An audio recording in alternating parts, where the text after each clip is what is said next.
저와 한 절씩 교독하겠습니다. 나는 여러분 가운데 장로로 있는 이들에게 같은 장로로서 또한 그리스도의 고난의 증인이요 앞으로 나타날 영광을 함께 누릴 사람으로서 권면합니다.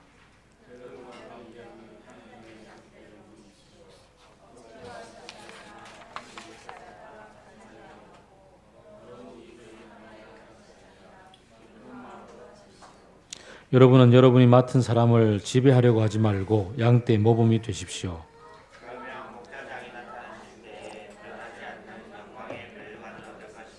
젊은이 여러분, 이와 같이 여러분도 나이가 많은 이들에게 복종하십시오. 모두가 서로서로 겸손의 옷을 입으십시오. 하나님께서는 교만한 자를 물리치시고 겸손한 사람에게 은혜를 베푸십니다.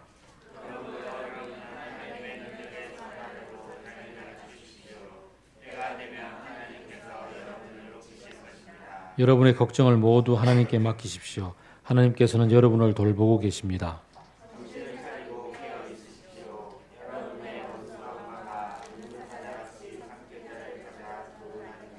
믿음에 굳게 서 쌍말을 맞서 싸우십시오. 여러분도 아는 대로 세상에 있는 여러분의 형제 자매들도 다 같은 고난을 겪고 있습니다.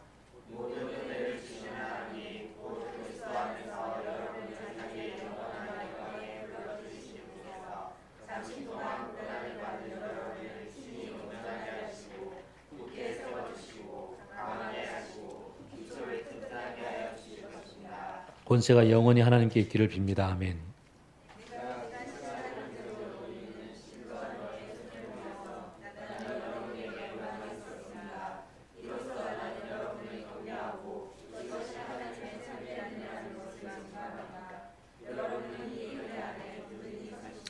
여러분과 함께 택하심을 받은 바빌론에 있는 자매교회와 나의 아들 마가가 여러분에게 문안합니다.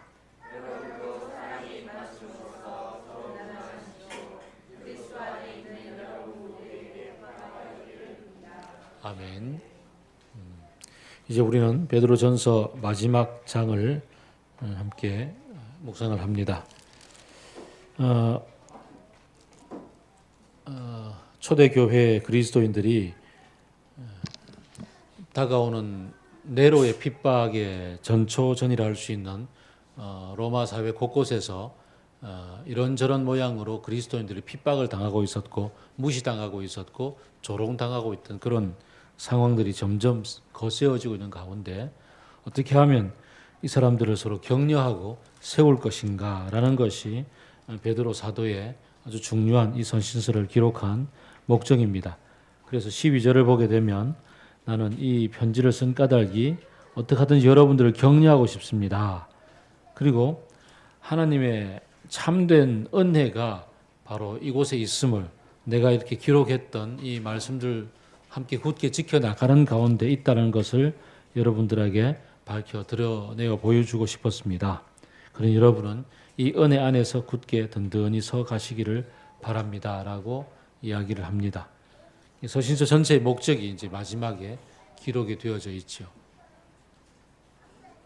우리가 하나님의 말씀을 듣고 매일매일 하나님의 말씀을 묵상하는 까닭이 바로 오늘 이 베드로가 기록했던 마지막 구절에 적혀 있습니다. 성경 말씀 속에 하나님이 주신 은혜가 고스란히 다 녹아 있습니다. 그리고 말씀을 묵상하는 가운데 그 은혜가 내 속에 오롯이 이렇게 녹아 들어갑니다. 이것이 참 중요합니다. 말씀을 매일매일 우리가 지난 1월 달부터 특별히 큐티 목소리 나눔을 하면서 함께 듣지 않습니까? 듣는 여러분도 아마 충분히 은혜를 같이 누리고 있으리라고 저는 믿습니다. 아멘이십니까? 아마 충분히 그럴 거예요. 근데 나누는 저 자신이 무척 실은 더 은혜를 많이 누리고 있습니다. 매일 저녁마다 말씀을 한번 읽고 또 기초 자료들을 한번 읽고 잠자리에 들고 꿈속에조차도 말씀을 묵상하면서 눈을 뜨면 그 말씀이 그대로 내 속에 생각이 나고 다시 묵상하고 아침에 버벅거려 가지고 한 두어 번 지우면서 그러면서 다시 이렇게 녹음을 하다 보면 말씀이 더 분명하게 내 속에 자리 잡고 말씀이 곧 하나님께서 내 삶을 이끌어가는 힘의 원동력이라는 사실을 아마 요즘만큼 내가 이렇게 깊이 체험하고 사는 적이 없었지 않나 싶을 만큼이나 인생에서 가장 깊이 있게 큐티를 하고 살고 있습니다. 이런 은혜가 여러분이 저에게 주신 것을 참 감사합니다. 또 여러분도 이렇게 말씀을 통해서 매일매일 자라나가는 그 은혜에 젖어 사는 것. 어제 저는 결혼을 막 앞두고 있는 두 형제, 그러니까 형제 자매 두 사람을 만났습니다. 만나서 얘기를 나누면서 그런 얘기를 하는 거예요. 형제가 속해서 살아왔던 친구 그룹, 그리고 자매가 속해 살아왔던 친구 그룹이 가지고 있는 삶의 방향과 가치관들이 꽤 다르더라고요. 그래서 지금 여기서 살아온 이 사람의 얘기 속에서는 이 사람이 들려주는 야, 그건 너무 당연한 거 아니냐. 왜 그게 안 된다고 너 얘기하니라고 얘기할 때 그게 왜 당연하냐. 좀 다르게 생각하며 살 수 없니라고 얘기하는 이런 두 사람의 얘기를 들었습니다. 그렇죠. 우리가 말씀을 늘 듣고 말씀을 이렇게 묵상하면서 살다 보면 그것을 나누다가 살다 보면 이 베드로전서에서 베드로가 함께 그 말씀을 기록해서 들려주는 것처럼 그 얘기를 계속 하다 보면 거기에 젖어 살게 되어 있습니다. 그런데 그것을 놓치고 그렇지 않고 세상 속에서 그냥 우리가 일상 속에서 살다 보면 일상에서 내 주변에 있는 사람들이 얘기가 고스란히 그게 참인 것처럼 들립니다. 그러니 얼마나 많이 자주 하나님의 얘기를 듣고 하나님의 얘기 속에 푹 젖어 살아보아야 되는지, 그게 그냥 내 삶의 얘기가 되어야 되는지 참 중요하다는 것을 다시 한번 생각해 봅니다. 이제 마무리를 하면서 지난주에는 우리가 마지막 때를 살아가는 그리스도인이 개인적으로 어떻게 살아야 되는지에 대한 아주 중요한 자세를 배웠습니다. 이제는 함께 공동체가 되어서 주께서 이 땅에 세워주신 이 교회 공동체를 통해서 마지막 때를 어떻게 살지에 대해서 오늘 마지막 결론을 내려주십니다. 먼저 이 얘기를 함에 앞서서 베드로는 자기 자신이 누구인지를 다시 한번 얘기해 줍니다. 나는 여러분과 같은 장로입니다. 그리고서 그리스도의 고난의 증인으로 또 앞으로 하나님께서 주실 영광을 함께 누릴 사람으로서 같이 여러분 앞에서 얘기를 합니다라고 얘기합니다. 특별히 서두에서 5장 서두에서 교회를 이끌고 있는 지도자들에게 얘기를 들려주는 데 있어서 교회를 이끌고 있는 리더들에게 나는 여러분과 같은 리더의 한 명입니다 라고 얘기합니다. 참 중요하죠. 하늘 같은 사도가 그가 전도해서 그가 양육하고 그가 키워서 함께 교회에 이제 장로가 된 사람들에게 나는 여러분과 동일한 장로입니다 라고 얘기합니다. 사도 바울도 그러지 않았습니까? 사도 바울도 맨 처음에는 갈라디아서를 썼던 초기 서신에서는 보면은 나는 저 유명한 사도들과 같이 악수를 나누는 그런 사람이야 이러다가 빌립보스를 가게 되면은 나는 여러분 중에서 가장 지극히 작은 사람입니다라고 자기 자신을 낮출 수 있었던 그런 바울의 성장 과정처럼 베드로도 얼마나 마음속에 이렇게 겸손함이 가득했으면 너하고 말이야. 요즘 제가 간혹 그런 얘기를 지난주 화요일 날 우리 고신의대 가서 제가 IBF에서 강의를 하고 저녁에 또 거기 지도교수 IBF 지도교수를 만나서 같이 우리 정간사님이랑 같이 차 한잔하면서 얘기를 나눴어요. 그 지도교수가 그가 대학 1학년 때 제가 그의 셀 리더였거든요. 그러면서 그랬지 그러면서 제가 또 어깨가 어쓱 올라가고 또 그 옆에서 또 정간사님이 저는 82년생인데요 이러더라고. 그래 내가 82년도에 대학을 갔어. 그때도 애가 태어났단 말이지 뭐 이러고. 그러기 쉬운 이런 관계 속에서 베드로는 여러분하고 저는 같은 장로입니다 라고 얘기를 하고 있단 말이죠. 이게 우리 속에 참 많이 다가옵니다.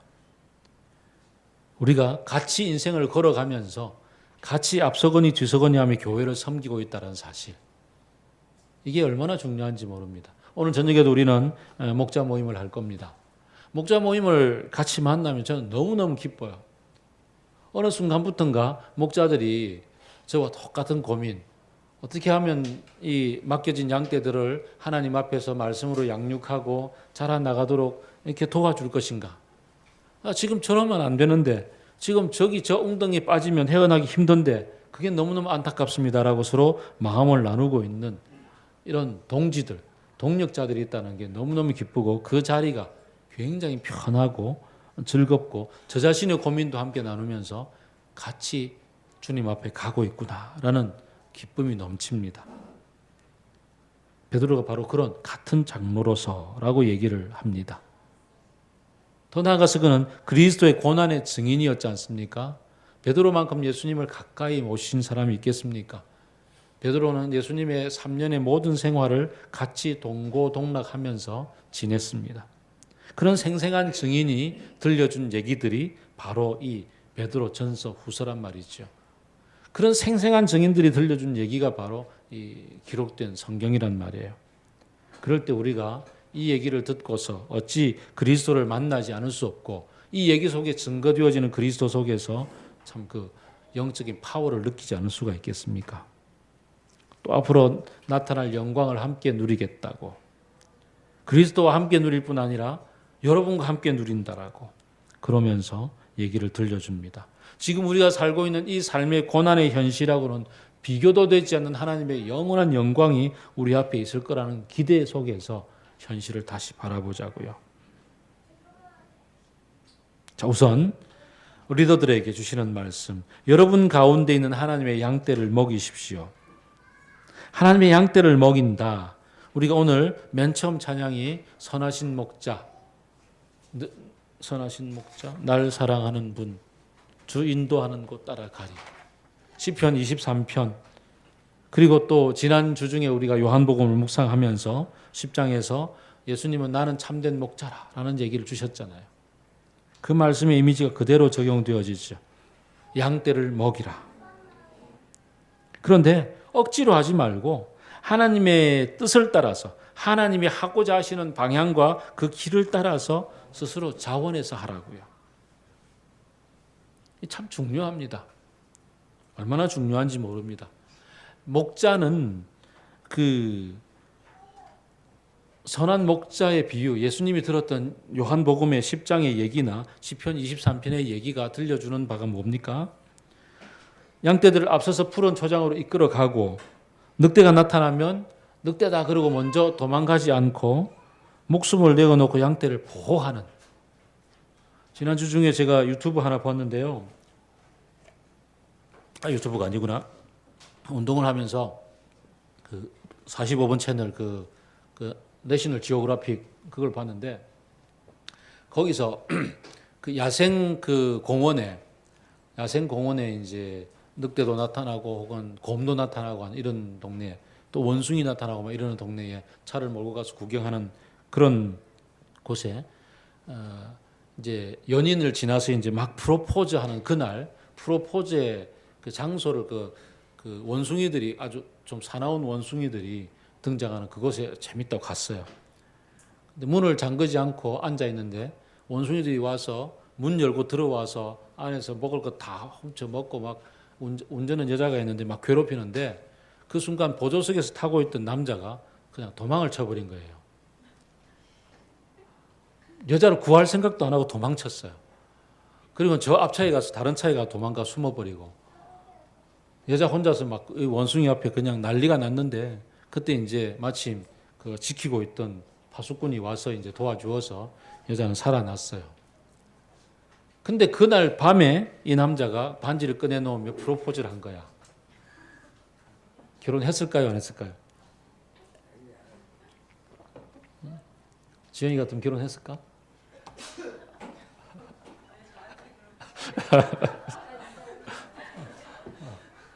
어쨌든 그 여자는 그럼에도 불구하고 결혼을 했어요. 결혼을 하고 행복하게 잘 살더라고. 그게 나타났는데 우리의 선하신 목자 되시는 예수님은 우리를 위해서 생명을 내어 놓으시며 보호하시지요. 보호하십니다.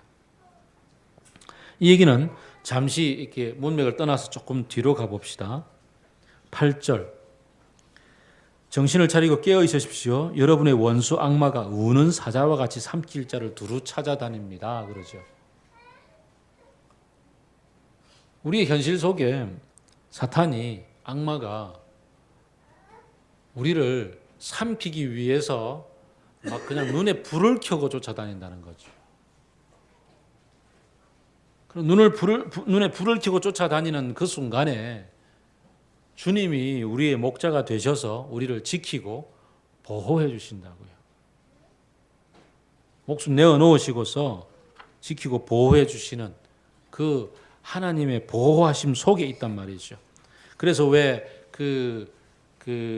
아비가일이 나타났을 때 그 나발이 다윗에게 막 그냥 자기 양떼 다 지켜주고 보호했는데도 먹을 거 안 내놓고 막 이러니까 흥분해서 막 쳐들어갈 때 아비가일이 와서 하는 말이 뭐였나요? 위대한 다윗이여, 어찌 이런 엉터리 같은 나발 때문에 흥분하십니까? 나발이 저렇게 나불대도 당신의 생명은 저 사람이 뭐 하는 거기에 국한되지 않고 하나님의 생명 싸개 속에 거의 보호되지 않습니까? 라고 얘기해 주는 그 장면 있잖아요. 참 그 생명 싸개라는 단어. 사탄이 그렇게 우리를 두루 삼키기 위해 눈에 불을 켜고 쫓아다녀도 하나님이 우리를 지키고 보호하신다. 예수 그리스도가 우리의 목자 되셔서 지키고 보호해 주시고 있다라는 사실이 우리들에게 굉장히 든든한 백그라운드죠. 이게 두려워하지 않고 길을 갈 수가 있게 되는 거예요. 사람이 이렇게 두려움 속에 휩싸이고 염려증에 이렇게 가득 차게 되면 길도 제대로 못 가요. 하수구 뚜껑도 못 밟아요. 맨홀 뚜껑 막 빠질까 봐 겁나고 누군가는 꼭대기층에 사는데도 밤에 도둑이 들어올까 봐 문 다 잠그고 여름에도 그렇게 자기도 하고 그래요. 두려움은 그렇게 돼요. 근데 주님이 나를 지키고 보호하시기 때문에 그냥 편히 잘 수가 있는 거죠. 다시 문맥으로 돌아와서 그것처럼 내게 맡겨진 양떼를 목자가 되어서 지킨다라는 것은 목숨 내놓고 지키는 거예요. 그러니까 이 목숨 내놓고 지킨다는 우리 목자들, 지금 가정교회 목자들이 바로 그렇게 하고 있잖아요. 맞죠, 그죠? 진수명제님.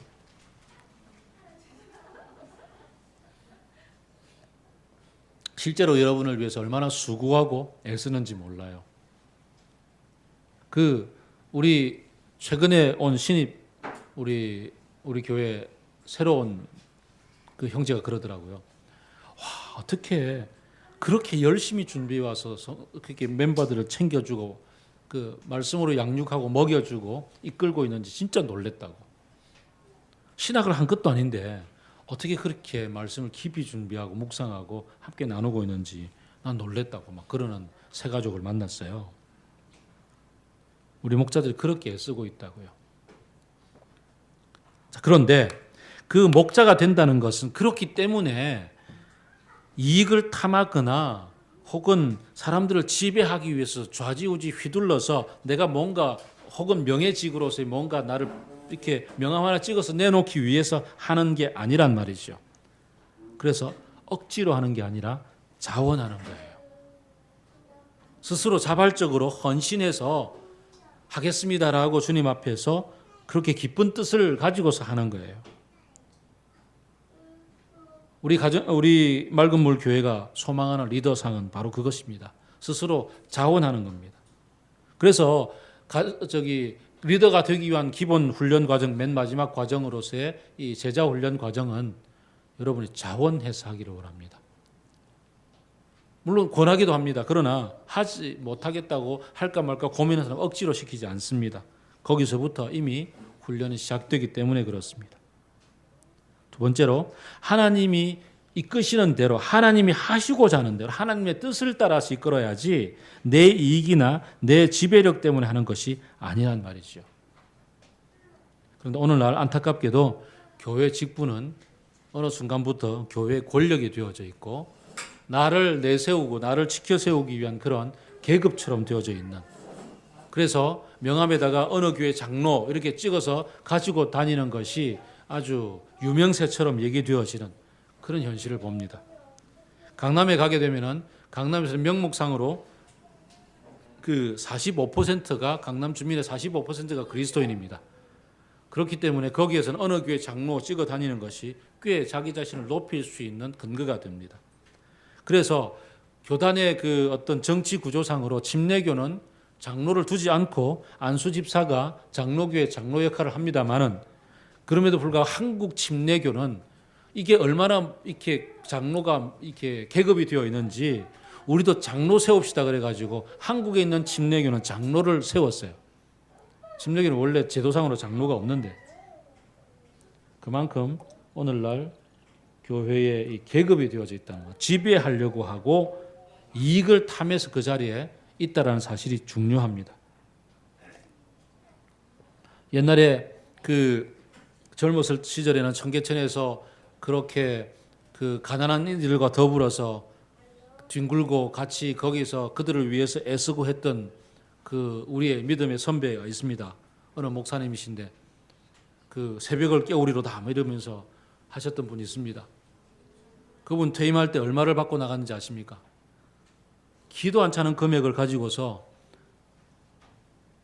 이익을 탐하고 있는 자리, 목사라는 자리가 이익을 탐하는 자리가 되어져 있는 이 안타까운 현실들 앞에서, 그래서 우리 맑은 물 교회는 그러지 말자고, 우리는 좀 그러지 맙시다라고, 저부터 시작해서 또 여러분 섬기고 있는 모든 리더들이 억지로 하지 말고, 더러운 이익을 탐하지 말고, 지배하려고 하지 말고, 그래서 자원하는 마음으로 하나님이 원하시는 뜻을 따라서 기쁜 마음으로 양떼를 섬기는 모범이 되자고요.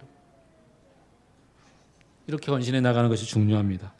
그런데 그래서 우리는 지금 집사 제도도 두지 않고 있잖아요.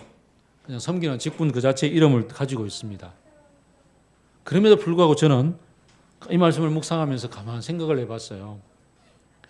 저도 이제 곧 은퇴를 할 거고, 은퇴를 하고 나면 또 다른 새로운 목사님을 후임으로 모시게 될 테고, 그러고 나면 여러분들 속에서 그래 내가 개척 멤버지, 개척 때부터 있었지, 우리 교회는 이런 거야 이러면서 이제 여러분 속에서 슬금슬금 지배하려고 하는 마음, 혹은 내 교회라는 생각을 가지게 되는 마음들이 들지 않을까? 그런 위험들이 충분히 있을 거라는 생각을 우리는 해봅니다. 리더가 될수록 마음을 더 겸손하게 낮추어서 더욱더 양떼 모범이 되기 위해서 목자장 예수 그리스도가 나타나실 때에 주께서 잘했다라고 칭찬하실 그 영광의 면류관의 자리에 이를 수 있도록 늘 깨어서 서로가 서로를 격려하며 서로가 서로에 대해서 깨어있기를 도전하며 그렇게 함께 자라나가는, 한 번 리더가 되었다고 영원한 리더가 아니라 꾸준히 자라나가는 그러한 리더십의 훈련들을 놓치지 않고 갈 수 있게 되기를 바랍니다. 두 번째, 젊은이들에게 5절부터 7절 말씀을 줍니다. 나이가 많은 이들에게 순종하고 복종하라고 얘기합니다. 이때 나이가 많다 한자로 바꾸면 장로가 되겠죠. 나이가 많다 장로입니다. 장로들에게 복종하라. 그렇습니다. 우선 건강한 리더십이 전제가 되고, 이 건강한 리더십의 이렇게 결정들에 대해서 그냥 단순하고 순전하게 순종하는 마음의 자세가 참 중요합니다. 물론 차이와 다름을 인정할 줄 아는 용납의 공동체가 전제가 되어야겠죠. 어떤 사람이 너와 나의 다름을 넌 틀렸다, 내가 옳다라고 항상 주장하는 그런 전체주의적인 그런 집단 속에 있다면 그럴 때는 우리가 다시 생각해 봐야 될 주제이지만, 그러나 차이와 다름을 인정할 줄 아는 그런 용납의 공동체인 우리 맑은 물 교회 속에서 여러분의 리더, 여러분의 가정교회 리더, 그리고 또 교회를 섬기고 있는 리더들에게 그냥 순전하게 맞습니다라고 그냥 마음의 중심을 가지고서 다가갈 수 있는 그 자세가 얼마나 중요한지 모릅니다. 내 삶의 현실 속에서 그냥 내 마음에 들면 그냥 따르고, 그렇지 않으면 쉽게 무시하는, 오늘날 이른바 포스트 모던 시대 속에서 그래 그건 네 생각이고 내 생각은 달라 이러면 끝나는 그런 상황이 아니라, 우리에게는 우리의 가장 핵심 되시는 예수 그리스도가 주신 말씀이 있고, 이 말씀을 이루기 위해서 말씀을 읽고 묵상하고 말씀을 따라 살기 위해서 우리들 앞에 본이 되어져 있는 그런 리더들이 존재할 때, 그 리더들의 말씀을 그냥 순전히 따라갈 수 있는 그런 순적한 공동체의 마음밭, 참 중요하다는 말씀이죠. 그런 순적한 마음들을 이용해 가지고 그 순전한 이 양떼들을 이용해서 자기의 이익을 탐하기 위해서 엉터리를 이끌고 가는 교회 지도자들이 너무 많아서 이게 한국교회의 가장 큰 아픔이지만 우리가 지난주에 쿠어바디스 영화를 보았던 것처럼 그래서 돌아가신 오카는 목사님이 한국교회의 가장 큰 문제는 목사들의 문제라고 그렇게 참 피를 토하며 말씀하셨던 것이 현실이긴 하지만 그럼에도 불구하고 우리 교회는 그렇게 가지 말자고요. 우리 공동체만은 그래도 옛날에 우리 손봉호 교수님이 그 대학생 시절에 선교단체 수련회 오셔서 주셨던 말씀처럼 윗물은 더러워도 아랫물은 정화 작업을 거쳐서 맑아질 수 있다. 제발 좀 여러분 좀 깨끗하게 살자. 맑은 물로 살자. 그래서 맑은 물 교회가 된 건가요?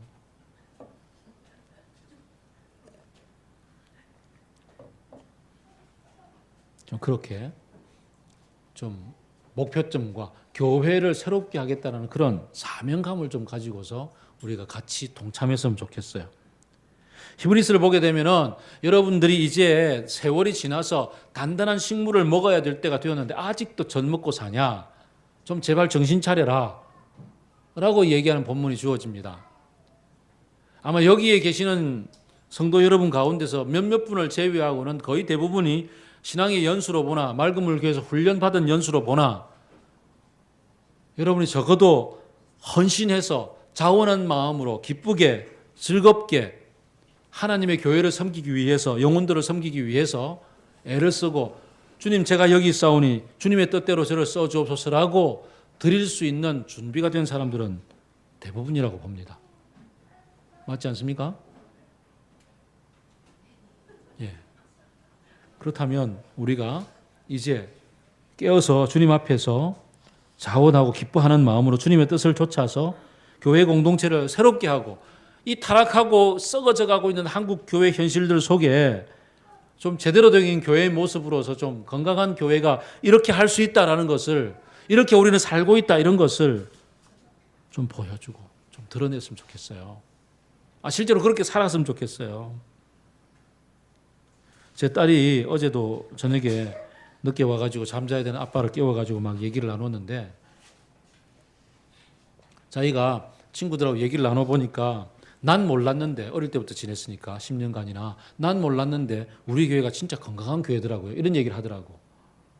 친구들 교회 얘기를 들어보니까 친구들 교회 얘기에 비해서 우리 교회 얘기가 너무너무 다르더라는 거죠. 그만큼 우리가 좀 성경의 건강한 공동체를 살아가고 있음에 우리도 좀 자부심을 가지고 그것이 물론 우리의 무슨 어떤 자랑거리가 되고 뭐가 돼서는 안 되겠지만 좀 그런 부분에서 좀 함께 헌신해서 교회를 세워 나가고 말씀으로 서로 살아 나가는 사람들을 세워 나가는데 리더로서 좀 헌신했으면 좋겠어요. 제가 계획상으로 3월 달부터 제자 훈련 시작하겠다고 얘기를 했는데 아직 그 지난주에 주셨던 박 목사님의 그 말씀을 따라서 저는 게으름을 한껏 피우고 있어서 아직 연락도 안 하고 그 나태를 즐기고 있어서 아직 시작을 못 하고 있긴 한데 여러분이 저를 일깨워 주셔서 나태로부터 구출해 주세요 좀. 그래서 저 제자 훈련 안 합니까라고 오늘 제게 전화와 문자로 주셔서 저 하고 싶어요 이러면서 저 좀 훈련시켜 주세요 이러고 좀 헌신할 수 있게 되기를 바랍니다. 아멘입니까?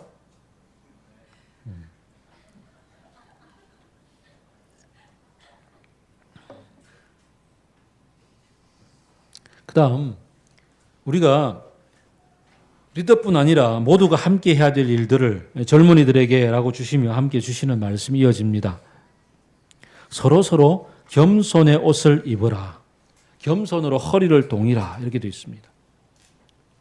허리를 동인다 이 얘기는 그 허리 동인다는 건 주로 이제 일할 때 일꾼들 이런 사람들이 막 묶고 다니잖아요. 가장 대표적인 모습이 마지막 예수님이 돌아가시기 전에 식사 자리에서 식후에 예수님이 허리에 수건을 두르시고 동이시고 뭐 하셨죠? 그 다음에 대야 가져와서 제자들이 발 씻겨주고 수건으로 닦아주셨어요. 그 얘기예요. 겸손으로 서로 허리를 동이고 겸손의 수건으로 허리를 동여서 서로가 서로에 대해서 나보다 남을 낮게 여기고 하나님께서는 교만한 자를 물리치시고 겸손한 자에게 은혜를 주시니 하나님의 능력 아래 자기를 낮추고 나보다 남을 더 낮게 여기는 마음. 예수 그리스도의 마음을 품을 때야 비로소 가능한 그 자리에 모두가 이르러 가라고 도전합니다. 너희 중에 어떤 이 되고자 하는 사람은 섬기는 사람이 되어야 된다.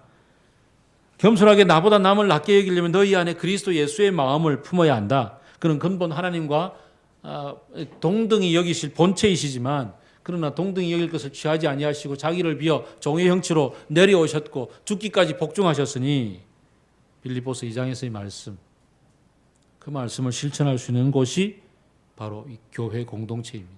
그리고 우리의 가정이고, 그래서 겸손을 훈련하는 거 참 중요합니다. 겸손하면 사람들이 나를 이용합니다. 이용하면 이용당해 주라는 겁니다. 오른쪽 밥 맞으면 왼쪽 밥 내놓고 오리 가자 그러면 심리 걸어가고 속옷 내놓으라 그러면 겉옷까지 벗어줄 수 있는, 장발장이 은초 때 가져가니까 신부가 잡혀오니까 아니 내가 줬는데 왜 네가 도로 가져왔냐 이러면서 풀어주는, 우리 아이를 키우다 보면 아이가 뭔가 욕심 부리고 할 때 그냥 짐짓 져주는 그런 부모의 마음이 되어서 그렇게 함께 겸손을 배우란 말이죠. 그러다 보면 어떻게 손해보고 살아요. 그죠? 손해만 맨날 보면 어떻게 이 세상 살아요. 그렇게 호락호락하지 않는 세상인 걸 우리가 아는데, 그래서 우리를 잘 아시는 베드로가 그 다음 말을 붙여놨죠. 걱정을 하나님께 맡겨라. 하나님이 여러분을 돌보고 계신다. 마태복음 6장에서 얘기하잖아요. 8복 마지막에 보면은 무엇을 먹을까 무엇을 입을까 걱정하지 마라. 너희 아버지께서 이 모든 것을 너희에게 필요하다는 것을 아신다. 다 빼앗기고 다 이렇게 이용당하고 하더라도 하나님은 먹여주시고 입혀주신다는 거예요. 다른 가치관으로 살자는 거죠. 다른 가치관으로 사는 데는 배짱이 있어야 되는데 그 배짱이 뭐냐는 거죠. 그 배짱, 하나님이 공급해 주신다는 거죠. 먼저 그 나라와 그 의를 구하라. 그리하면 이 모든 것을 너희에게 더하여 주시리라. 내일 일을 염려하지 말라. 이 말씀을 제가 자주 늘 인용해 주는, 이번 주에도 제가 인용하지 않았던가요? 이 더 메시지에서 아주 너무너무 번역을 잘했잖아요. 너희는 하나님이 실체가 되시고 하나님이 주도하시고 하나님이 공급하시는 그 삶의 리듬 속에 흠뻑 젖어 살아보아라.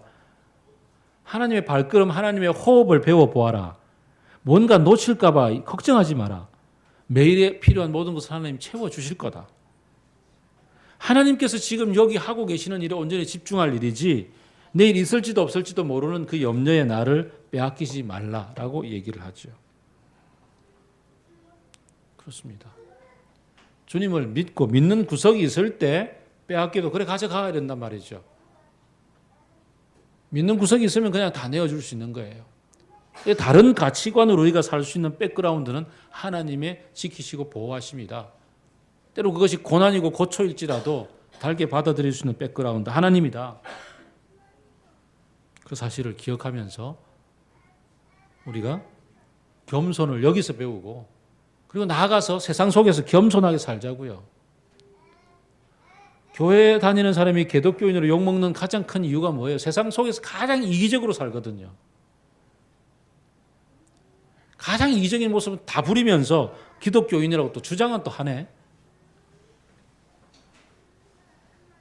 그게 꼴불견이라고. 그게 말을 하지 말든지 저처럼 어디 가서 목사라는 얘기 잘 안 하고 좀 살든지. 지난주에 아버지 입원하셨는데 그 심내병원이라서 그게 전도하시는 분들 와요. 그래, 아버지가 성경 보고 계시니까 보고 계시더라고. 그래서 아드님 오셨는데 교회 다니시나요? 예, 뭐 직분이 아니 그냥 같은 집 삽니다. 이러고.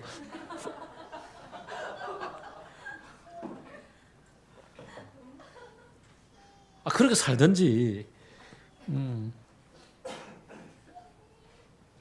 차에 십자가는 뽀재지 붙여놓고, 그건 제 얘기네. 십자가 붙여놓고 새치기 다 하고.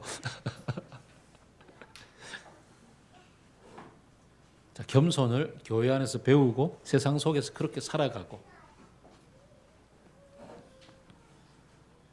여기서 양떼를 먹이는 훈련 속에서 말씀이 나를 어떻게 먹여주시는지, 하나님이 공급해 주시는지 배워나가고, 이 교회가 그렇게 해서 모판이 되어지고 훈련소가 되어지고 우리의 이렇게 든든한 백그라운드가 되어야 되겠죠. 그 다음 이제 마지막입니다. 깨어있으라. 8절부터입니다. 여러분의 원수 악마가 우는 사자와 같이 삼킬 자를 두루두루 찾아다닙니다. 악마가 우는 사자, 배고파서 우는 사자는 밤에 한번 울면은 이제 뭐 한 마리 잡으러 가는 거잖아요. 배가 고프면 막 눈에 불을 켜고 밤에 잡으러 갑니다. 그런 것처럼 사자와 이 배고픈 사자처럼 우리를 삼키기 위해서 두루두루 눈에 쌍심지 켜고 쫓아다닌다는 것. 근데 여러분 실제로 매일매일 살아가면서 이걸 얼마나 피부로 느끼시는가요? 얼마나 피부로 느끼시나요? 아, 사탄이 공격해오고 있구나. 사탄이 나를 지금 무너뜨리려 하고 있다. 사탄의 실체, 사탄이 나를 지금 삼키기 위해서 왔다. 이 사실을 얼마나 느끼는지요. 거의 못 느낄걸요, 아마. 이게 문제예요. 오늘 이 베드로 전서에서 바울이 얘기해 주는 바는, 바울이 아니 베드로가 얘기해 주는 바는 사자와 그 배고픈 사자처럼 악마가 사탄이 우리를 잡아먹기 위해서 지금 난리가 났다는 거죠. 그 사실을 알라는 거죠. 정신 차리고 깨어 있어서 그 사실을 보라는 거죠. 참 중요해요. 우리 한 10년 전에 우리 여기 막 교회당 시작했을 때 교회당 열어놓고 이제 새벽기도 아무도 없고 이제 아버지 혼자 새벽에 오시고 또 그다음 내가 오고 뭐 이럴 때에 그때 아버지 혼자 이렇게 기도를 하시는 중에 요 앞에 요쪽에 눈을 떠도 보이고 눈을 감아도 보이는 그 마귀 새끼 여러 마리가 낄낄거리고 막 쫓아다니더래요. 그래서 기도하시다가 예수의 이름으로 명하노라 사탄아 물러가라 그랬더니 뿅 사라지더래요. 요 자리 조심하세요. 자, 이렇게 눈에 보이면 알겠는데 그죠? 실제로 우리 일상생활에서 그렇게 안 나타나요. 그게 사탄이에요. 사탄은 참 교묘해요. 시대 정신을 잘 이용해요. 합리주의 시대에는 합리성을 가장해서 나타나고요. 지성주의 시대에는 지성을 가장해서 나타나고, 그리고 요즘처럼 이 뉴에이지 시대에는 또 뉴에이지 시대답게 요즘 뭐 정신적인 뭐 혹은 뭐 기 뭐 이러면서 그런 쪽으로 잘 나타나고요. 악의 평범성과 악의 전인격적인 유혹이라는 것에 대해서 우리가 눈을 떠야 됩니다. 악이 아주 평범하게 우리를 평범을 한 속에서 찾아와요. 어떻게 찾아올까요? 지적인 면으로도 찾아오고 정서적인 면으로도 찾아오고 의지적인 면에서 특별히 많이 찾아와요. 에베소 4장 26절을 보면은 화를 내더라도 해질 때까지 분을 품지 말라. 왜냐하면은 죄를 짓고 넘어지게 된다라고 얘기하죠. 화가 나요. 화가 났어요. 화가 났는데 화 나는 건 당연해요. 자연스러운 거예요. 근데 이 화를 지속하고 싶은 내 속에 어떤 의지가 있어요.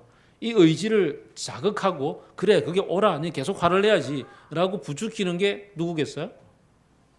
그게 악마란 말이죠. 사탄이란 말이죠. 사탄은 거기에다가 부채질을 해요. 그래서 아니구나라고 딱 깨치고 스톱하고 멈출 수 있어야 되겠죠. 이 멈추는 훈련이 우리가 잘 아는 예수 기도 아주 중요해요. 주 예수 그리스도 하나님 아들이시여 나를 불쌍히 여기소서라는 기도를 반복하면서 멈추어서 간격을 벌려나가는 것 참 중요하거든요. 저처럼 지금 이제 제가 다시 봄 기운이 완연해지면서 겨울 동안 이렇게 나태해졌던 뱃살 관리에 들어가서 이렇게 탄수화물을 극히 줄였어요. 탄수화물을 극히 줄이면 찾아오는 증세, 어지럽다, 그 다음에 기억력 감퇴, 그 다음에 화난다. 화가 나요. 어제 저녁부터 제가 알 수 없게 그냥 화가 나더라고. 그 딸들한테도 화도 내고 마누라한테도 화 내고 오늘 아침에도 짜증 내고 아주 공감하는데 순간 깨닫죠. 오늘 아침에 이게 탄수화물 부족 증세구나. 다름 아니다. 딴 게 아니다. 이걸로 사탄이 날 공격하면 안 되지. 멈추자. 오늘 성도들을 만났는데 웃고 가자. 저녁에 목자 모임 있는데 그때 긴장 풀고서 목자들하고 한판 붙으면 안 된다.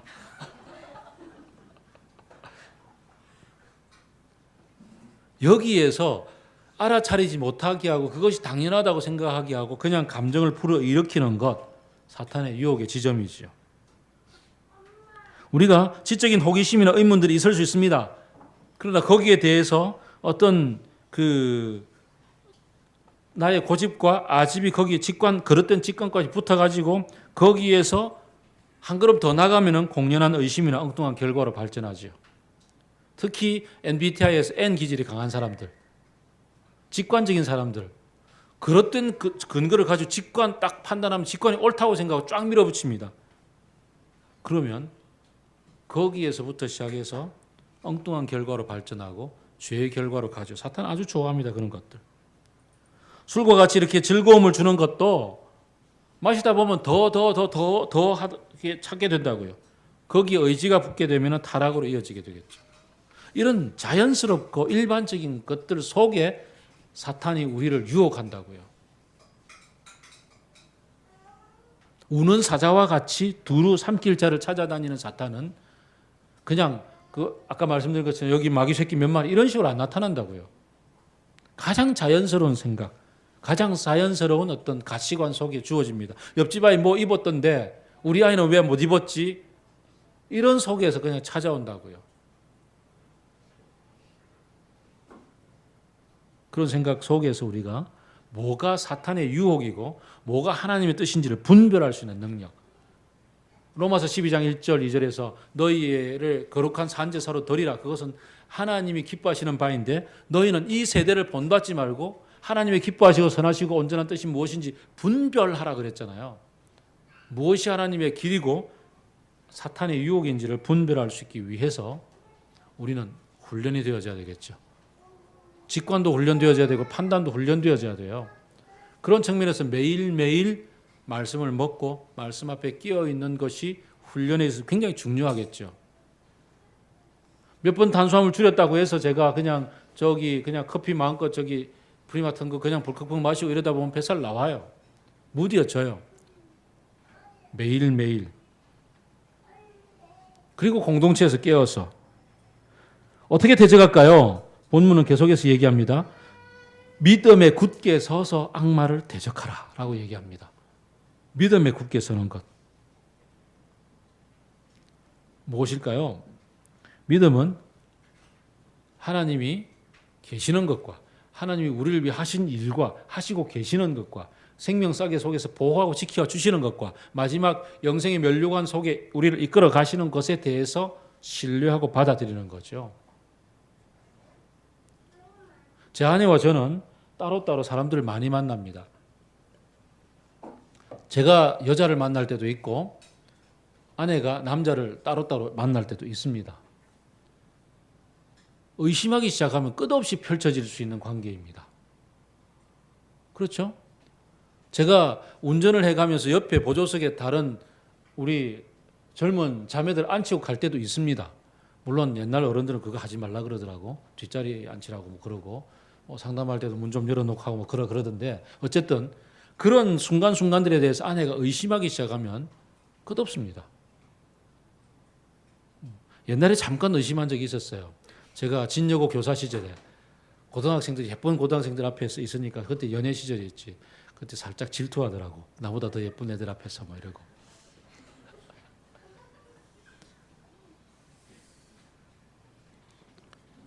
믿음이 뭐예요? 하나님이 지키고 보호하시고 이끌어 주신다는 거잖아요. 먹여 주신다는 거잖아요. 하나님은 나를 끝까지 책임지신다는 거잖아요. 지금 여기서 내 생명이 없어진다 할지라도 하나님은 영원한 당신의 나라 속에서 나를 품고 보듬으시고 영생 복락 누리게 해주신다는 거잖아요. 그것을 믿는 믿음이 얼마나 중요한지요. 그래서 에베소서에서 하나님 주신 완전 무장 군장 가운데서 믿음을 뭐라고 표현하냐 하면은 방패라고 표현하죠. 믿음의 방패를 가지고서 적이 쏘는 불화살들을 다 막아낸다 그랬어요. 사탄의 대명사는 참소하는 자거든요. 사탄은 우리가 공격하고 우리가 넘어지도록 너 그거 봐라, 그거 봐라, 그렇지 이러면서 찔러댄다고요. 때로는 양심도 양심마저도 이용해가지고 무너뜨리려고 해요. 지극히 세심적으로 무너지게 한다든지, 그럴 때 염려로 무너지게 한다. 이럴 때 믿음의 방패를 가지고 주님을 신뢰함으로 그래 나 주님 믿어, 염려하지 마 이거잖아요. 예수님 굶고 계셨을 때 40일 굶었을 때 사탄이 와서 너 능력 없지, 하나님 아들 아니지, 야 뭘 굶고 있는 거 보니까 너 능력 없는 것 같아, 야 한번 만들어봐, 떡 만들어서 먹어. 그랬을 때에 뭐라 그랬던가요? 사람이 떡으로만 살 것이 아니고 밥도 먹어야 된다. 그 얘기는 이제 어떻게 보면 선문답이잖아요. 선문답에 백이 가로 속에 넣은 얘기는 뭐예요? 야, 너 나 시험하지 마. 아버지 믿어. 아버지랑 교제하기 위해서 굶었던 거지 내가 뭐 능력이 없어 그런 줄 아냐? 그 말이죠. 뛰어내려봐. 하나님 보호해 주시나 안 보호해 주시나 지켜보는 거 보자. 그럴 때 내 하나님을 시험치 말라 그랬다고요. 난 내 아버지를 믿는데 네가 왜 끼어드니? 그 신뢰함 속에 끼어들 틈이 없는 거예요. 그 믿음 위에 굳게 서서 악마의 이 불화살들을 막아내라는 거예요. 거기다가 덧붙여서 그 에베소서에서는 하나님 주시는 완전 무장, 진리의 허리띠, 정의의 가슴막이, 평화의 복음의 신발, 그 다음에 믿음이란 방패, 그 다음에 구원의 투구, 말씀이라는 성령의 칼을 가지고서 공격하는 거죠. 막아내는 거예요. 이제 완전 무장이 결국 우리의 경건의 연습이죠.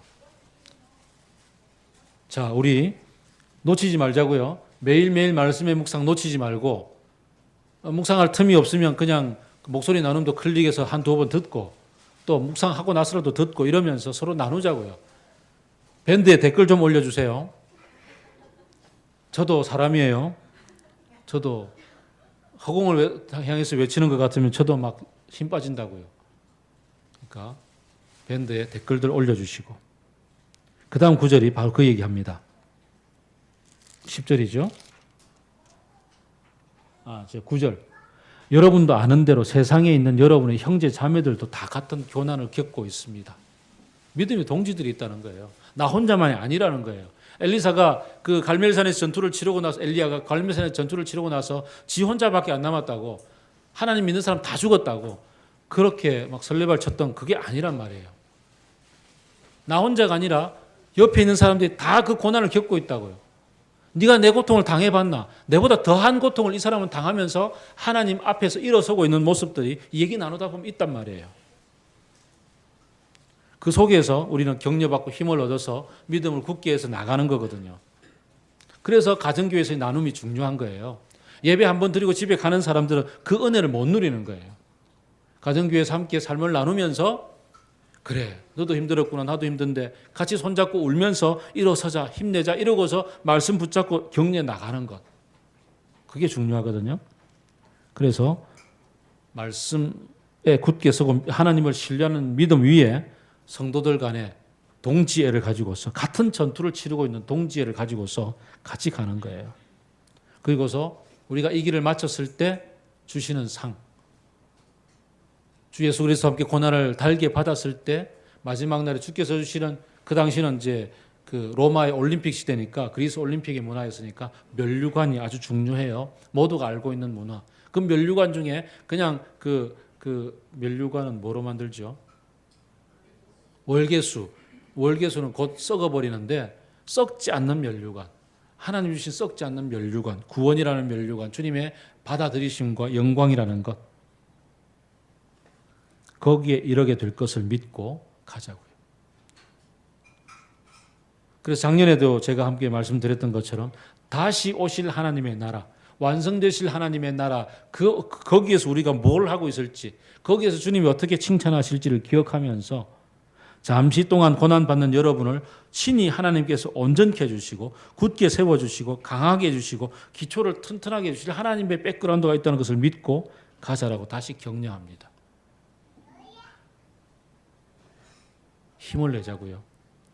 옆에 있는 사람이 같이 걸어가고 있으면 힘나고, 하나님이 우리를 때를 따라서 돕는 은혜를 주시고 온전케 해주시고 굳게 세워주신다는 것, 강하게 해주신다는 것 믿고 힘을 내고 가자고요. 그래서 좀 다르게 살아보자고요. 뭐 거창하게 다르게 살 것이 아니라 자그마한 거 하나 강하게 살아보자고요.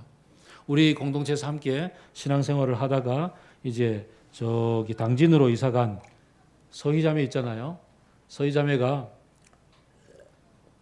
페북의 사진에 그 당진에서 그 세월호 유족들을 위해서 서명 운동하고요. 거기서 세월호를 기억합시다. 리멤버 0416 이러면서 옆에 있는 다른 아줌마들하고 같이 손잡고서 이렇게 나눠주고 막 얘기하고 있더라고요. 그걸 지금 꽤 오래 했더라고요. 뿌듯한 거 있잖아요. 와, 우리 지체 중에 한 명이 이러고 있구나. 이런 자그마한 것부터 작지만 굉장히 큰 거잖아요. 그런 것부터 시작해서 또 어떤 사람은 뭐 내가 자연 환경 파괴를 막기 위해서 내가 우리 집에서 절대 내가 이거 안 쓰려고 애쓰고 있습니다. 이런 사람도 있을 거고 다르게 사는 것부터 시작하자. 조그마한 것부터 서로 격려하고 나누고 그러면서 이 세대, 이 고난의 현실 속에 주어지는 그 핍박도 달게 받고 그러면서 하나님의 은혜를 누리며 살아가자고요. 다시 한번 말씀드리지만 결코 우리는 그냥 그리스도인이 되지 않습니다. 한번 예수님 믿었다고 해서 결코 그냥 온전하게 구원에 이르러서 완성된 그날까지 도착하지 않습니다. 꾸준히 자라나가야 됩니다. 자라나가기 위해서는 누군가는 우리를 이끌고 섬겨줘야 되고 그 리더로서 헌신해야 됩니다. 기쁜 마음으로 헌신할 수 있게 되기를 바랍니다. 여러분 가운데서 이미 마음에 부담은 있는데 아직 아닌 것 같아. 아직 좀 뭔가 이런 분들은 과감하게 결단하시고 제게 리더 훈련 신청해 주시기 바랍니다. 그리고 함께 자라나갑시다. 그리고서 교회가 건강하게 이 땅에서 진짜 하나님의 몸답게 자라나가는 모습을 함께 꾸려나가자고요.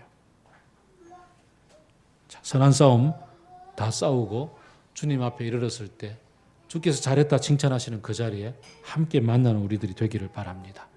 기도하겠습니다.